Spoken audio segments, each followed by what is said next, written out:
Hello friends, Anuj Goyal this side from get my university.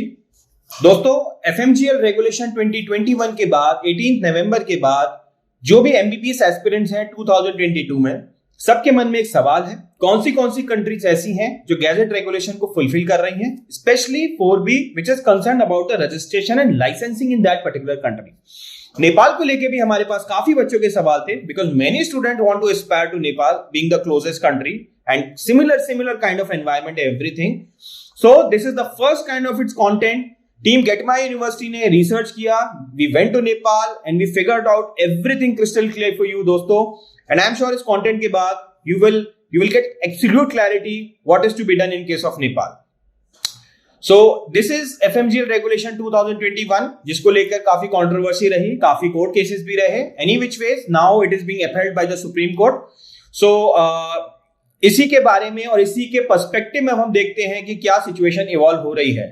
इस पिछले दरमियान 8 महीने 6-7 महीने के अंदर our team has tried a lot to file RTIs, to file legal things and to do a lot of stuff that we could have done to get the desired clarity, but somehow आज जो हमारे पास clarity है about Nepal वो मैं आपको share करना चाहता हूं।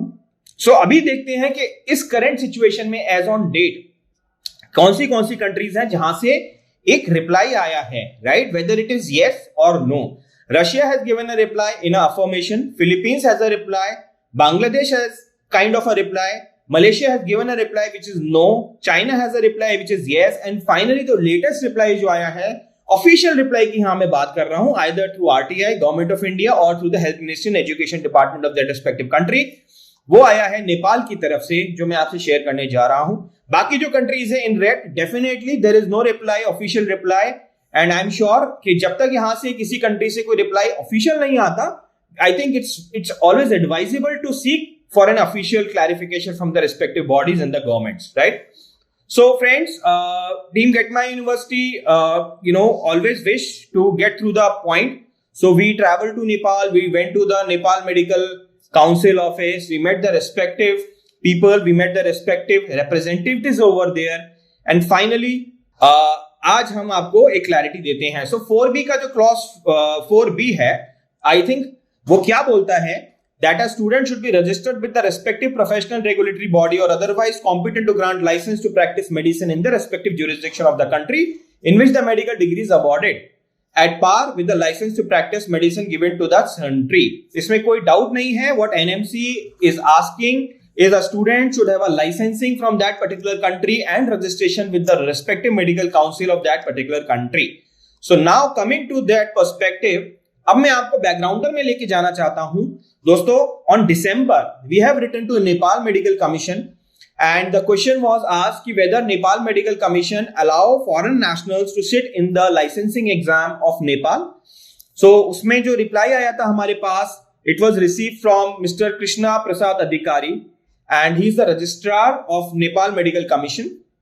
उन्होंने बोला था foreigners are not allowed to sit in the licensing exam of Nepal Medical Commission and follow the instruction for registration. This registration was concerned अगर आप already एक डॉक्टर हैं अपनी respective country में, if you want to go for a temporary registration with Nepal, अब आप 1 साल के लिए प्रैक्टिस करना चाहते हैं, उसकी कंडीशंस थी, बट एग्जाम आप नहीं लिख सकते थे।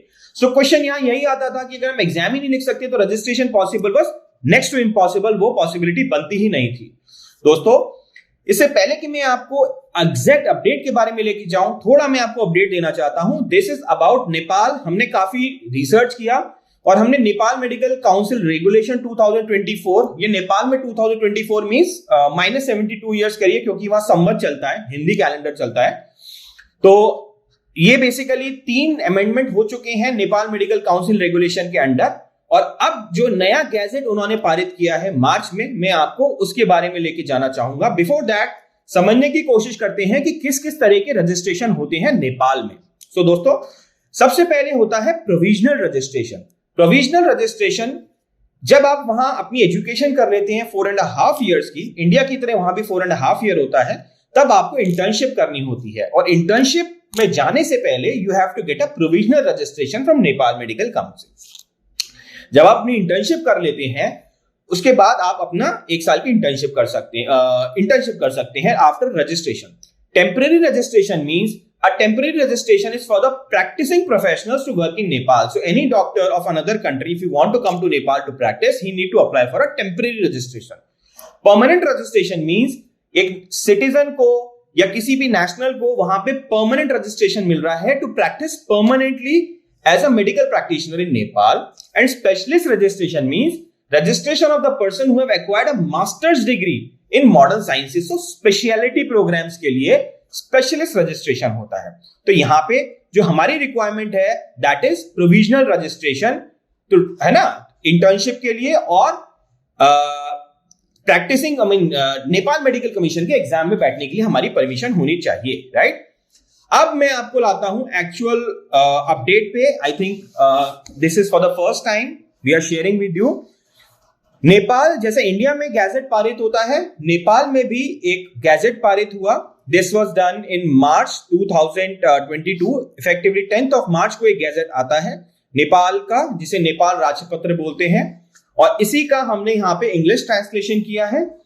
तो this is about published by the government of Nepal, chapter 71, Kathmandu, part 3, government of Nepal, Ministry of Health and Population, notice 1. और इसमें amendments किए गए हैं clauses के अंदर, right? अब देखिए, दिस इज द पेज जहां आपको एब्सोल्यूट क्लैरिटी मिलने वाली है, और इसको बहुत ध्यान से समझिएगा दोस्तों. It took a lot of time for getting the translation and to do the necessary research work.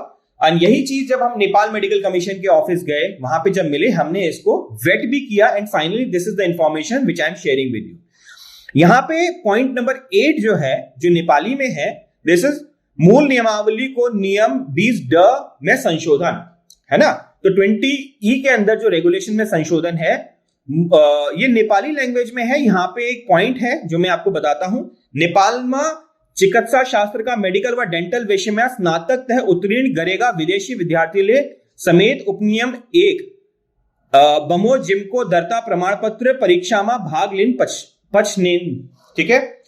अब इसको जब हमने इंग्लिश में इसका हमने वहां पे लीगल नोटरी डिपार्टमेंट से ट्रांसलेशन कराया, तो ये आ रहा है.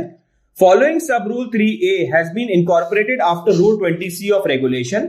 Foreign student having pass bachelor level in medical and dental subject of medical science in Nepal may also participate in the exam of registration certificate pursuant to sub rule 1. Amendment in 20F of regulation following sub rule 1 has been incorporated in 20F sub rule regulation. ठीक है दोस्तों, so this is what is now making Nepal medical education for, as per the regulation FMGL regulation 2021, जहां Nepal government ने properly एक gazette के through ये declare कर दिया है कि फॉरेन स्टूडेंट जिन्होंने बैचलर डिग्री पास की है मेडिकल एंड डेंटल सब्जेक्ट में can participate in the exam of registration certificate. जो दिसंबर में उन लोग ने मना किया था, in March they have amended, and now finally it is very, it's a good news that Nepal has allowed foreign nationals to right the licensing exam, Nepal medical का लाइसेंसिंग एग्जाम. So दोस्तों, Get My University team always believe in going to the reality check, going to the and talking to the respective stakeholders. We also visited Bangladesh Medical Commission जब हम बांग्लादेश की visit पे थे. So it is not just visiting the colleges. I think आज की date में the most important thing is to visit the medical councils, to meet the registrar and the president and the chairperson, and to seek the right clarity what is your interpretation of the subject. So दोस्तों, इसी के साथ I think this is the very good and a very big update about Nepal. So if you're planning to go for Nepal, it's a very I think right time, and I think this is a perfectly a go ahead. In writing Nepal की तरफ से go ahead है.